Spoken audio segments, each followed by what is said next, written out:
આજે વહેલી સવારથી બારડોલી બેઠક લોકસભા 23ની મતગણતરી સોનગઢ ખાતે આર્ટ્સ એન્ડ કોમર્સ કોલેજમાં સવારથી ચાલી રહી હતી.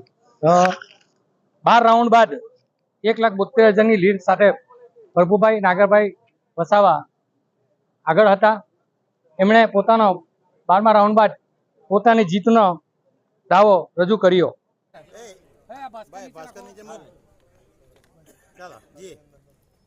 સૌને નમસ્કાર.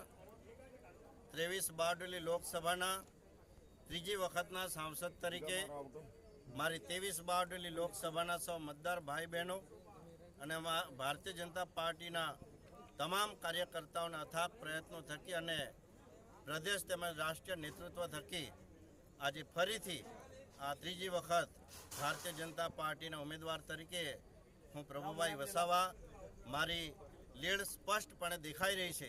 ત્યારે સૌપ્રથમ તમામ મતદાર ભાઈ બહેનો અને સૌ કાર્યકર્તાઓનો અને સાથે પ્રજા અને પ્રશાસન વચ્ચેની કડી બનીને પ્રેસ મીડિયાએ પણ જે રીતે સંકલન કર્યું છે ત્યારે આ તકે સૌનો હું આભાર માનું છું અને સૌ કાર્યકર્તાઓને અભિનંદન પાઠવું છું. પ્રભુભાઈ જેટલી લીડ ધારેલી એટલી નથી આવી લેવું નથી લાગતું?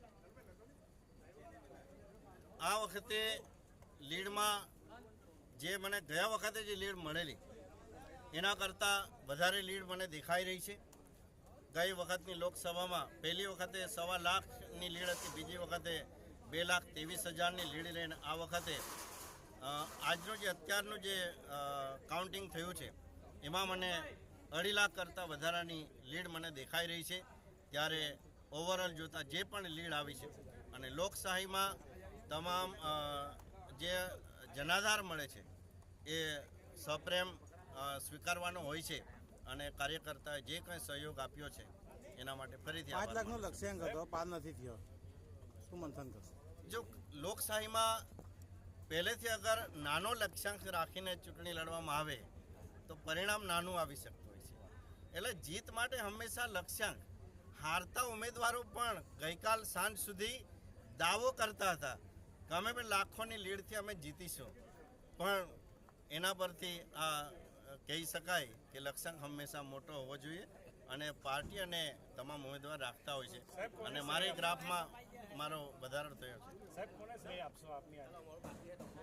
ભારતીય જનતા પાર્ટીના મારા કાર્યકર્તા એ જ ખરા ચાલક બળ છે અને જે રીતે કામ કર્યું છે ત્યારે એમને જ હું આ જીતનો શ્રેય આપવા માગું છું.